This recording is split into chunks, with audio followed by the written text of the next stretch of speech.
आभाळाला गवसणी घालणाऱ्या लेकराचं स्वप्न आकाशातच कोसळलं। अहमदाबादहून लंडनकडे झेपावलेलं एअर इंडियाचं विमान गुरुवारी दुपारी दुर्घटनाग्रस्त झालं। या अपघातात न्हावा गावच्या मैथिली मोरेश्वर पाटील या तरुणीचा दुर्दैवी मृत्यू झाला।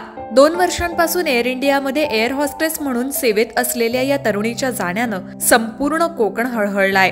गुरुवारी सकाळीच आईवडिलांचा निरोप घेत लवकरच फोन करते असं सांगून मुंबई मार्गे अहमदाबादकडे रवाना झालेली मैथिली आता कधीच परतणार नाही याची कुणालाही कल्पना नव्हती। लंडनकडे जाणाऱ्या विमानात तिची ड्युटी होती आणि तीच तिची अखेरचं उड्डाण ठरलं। दुपारी 12 क्रू मेंबर्स आणि 242 प्रवाशांसह उड्डाण केलेलं विमान काही वेळातच रहिवासी भागावर कोसळलं। दुर्घटनेत काही क्षणातच आगीच्या भक्ष्यस्थानी सगळं विमान गेलं। यात मैथिलीचाही आगीत होरपळून अंत झाला। अपघाताची बातमी मिळताच न्हावाच्या पाटील कुटुंबावर आभाळ कोसळलं। वडील, आई आणि मामा तातडीनं अहमदाबादकडे रवाना झाले। निकटवर्तीय जितेंद्र म्हात्रे यांनी याबाबत माहिती दिली आहे। स्वप्नांना पंख देणाऱ्या एका गावकुसातल्या मुलीचा प्रवास इतक्या भयावहरित्या संपेल याचा विचार करून न्हावा गाव हादरून गेलाय। एक हसरी, उमदी, मेहनती मुलगी आता फक्त आठवणीत राहिली आहे। रायगड टाइम्ससाठी घनश्याम कडू, उरण।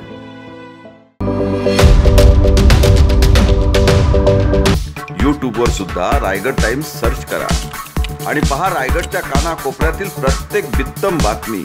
आणि हो, लगेच सबस्क्राइब बटनवर क्लिक करायला विसरू नका। रायगड टाइम्स, आपलं चॅनल, आपला आवाज।